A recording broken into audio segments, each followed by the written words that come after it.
All right, good evening, church. I hope you are having an amazing week so far.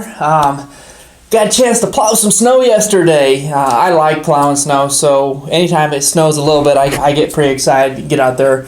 Now, I'm sure the enjoyment would wear off if I had to do it all the time, but I did get a chance to plow some snow. The parking lot's looking great. Can't believe that it's snowing.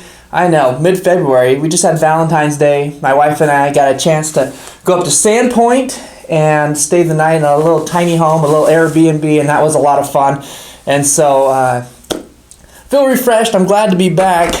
And I just want to share a few thoughts with you from today's reading plan. Now, I was thinking, we went up to Sandpoint, and it's different in Idaho.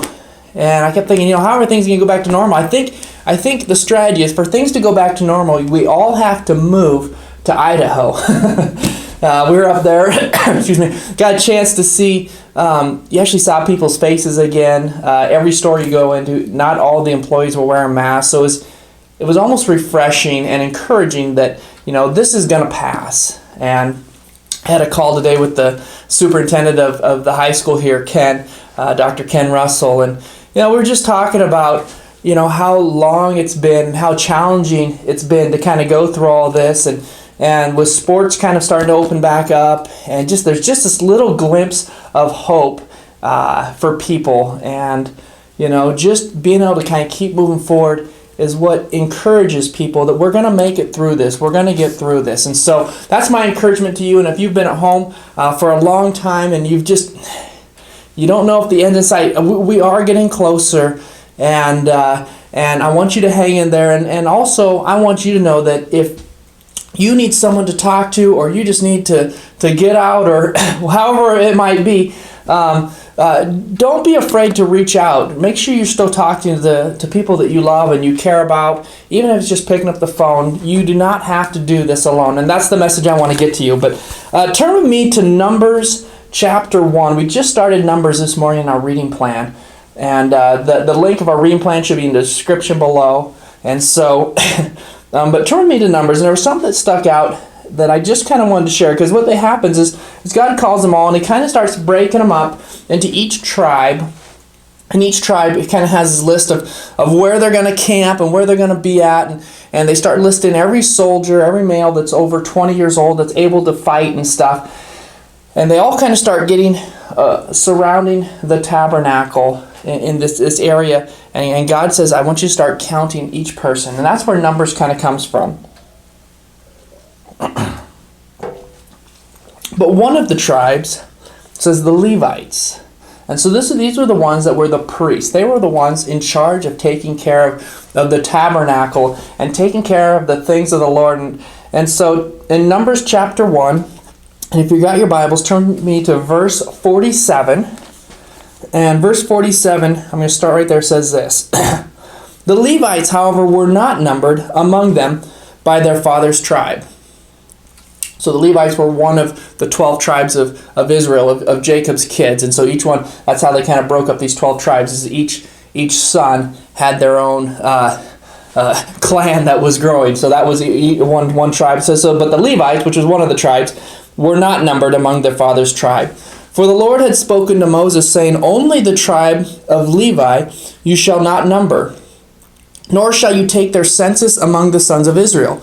But you shall appoint the Levites over the tabernacle of the testimony, and over all its furnishings, and over all that belongs to it. So he says, out of all these people in this nation that we're building, and I've called you to be apart, to be set apart from the other nations around, the ungodly nations, and you're going to be different. And the way you're going to be different is I'm going to give you these commandments to follow, and this is what's going to separate you from everybody else. Now, out of all of you, all of the Israelites, I want the Levites, those from the tribe of Levi, you're going to be separate, and you're going to take care of the tabernacle. You're going to take special care of what I want you to do, of basically the Lord's house and all the things that are sacred to me. That's your special task. And it says, they shall carry the tabernacle and all its furnishings, and they shall take care and all its furnish, and they shall take care of it. They shall also camp around the tabernacle. So when the tabernacle is to set out, the Levites shall take it down. And when the tabernacle encamps, the Levites shall set it up. But the layman or stranger who comes near shall be put to death.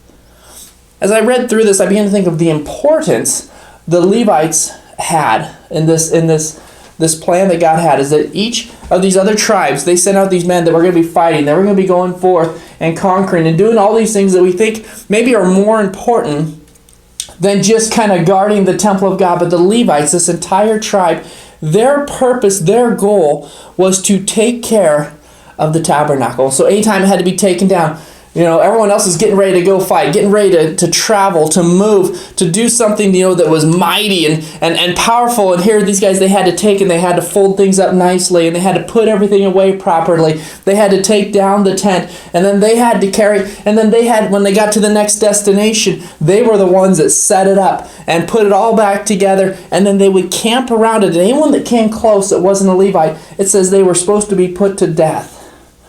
And we think about the importance of the Levite. That's the part that really stuck out to me today. The importance of the Levite. It says in verse 52, the sons of Israel shall camp, each man by its own camp, and each man by its own standard according to their armies. But the Levites shall camp around the tabernacle of the testimony, so that there will be no wrath on the congregations of the sons of Israel. I just want to stop right there and just catch that real quick. So there would be no wrath. The importance of the Israelites. Sometimes we think this job is more important, or we think this position is more important. But the Levites, it says their job was, I would argue, was the most important out of everybody. Maybe they weren't the ones fighting. Maybe they weren't the ones advancing. Maybe they weren't the ones building these mega structures. But what they were doing is they were protecting the things of God, doing what God has called them, and keeping them holy. And why? It says, so that there will be no wrath on the congregation of the sons of Israel. Their actions, their obedience, really protected the entire nation of Israel. It says, so the Levites shall keep charge of the tabernacle of the testimony. Thus the sons of Israel did according to all which the Lord had commanded Moses. So they did. I think about this and our walk with Christ and our position as a church here, and our job as believers is to be different from the world. And I want to encourage you that, because if we look like the world, if we're doing something other than what God has called us to do, we're really we're allowing this wrath to come in on our family and on our church family. And so my encouragement to you tonight is, seek the Lord. What has God called you to do? And then start to do it. Make sure that we are set apart from the rest of the world. We are different from the unbeliever. Do we look different enough than the world? Or are we just trying to fit in and not make any waves, not ruffle any feathers? But that's not what Christ has said. Some of us are called, some of us are called to be the warriors and the people that go forth. But God has also called some of us to guard the temple. And God has called all believers to follow His word. So I hope that encourages you tonight. I just want to challenge you, be set apart, be different. Remember, the Levites, they're the ones that guarded the temple. They guarded the things of the Lord. Don't let the things of the Lord, the word of the Lord, go out and disappear in vain. And so, let me pray with you. Thank you for spending time with me tonight. Father, I just thank you for each and every one here. Lord, I pray as conversation goes and Lord, they begin to talk about just kind of who the Levites really were and the importance of them. Father, I pray that you just watch over them.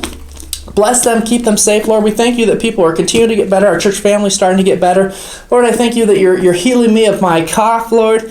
And I just pray that you give us an opportunity to share your love with someone else. Keep us safe. We ask all this in Jesus' name. And everyone said, amen. God bless. Have a great week, and I hope to see you all on Sunday. Bye.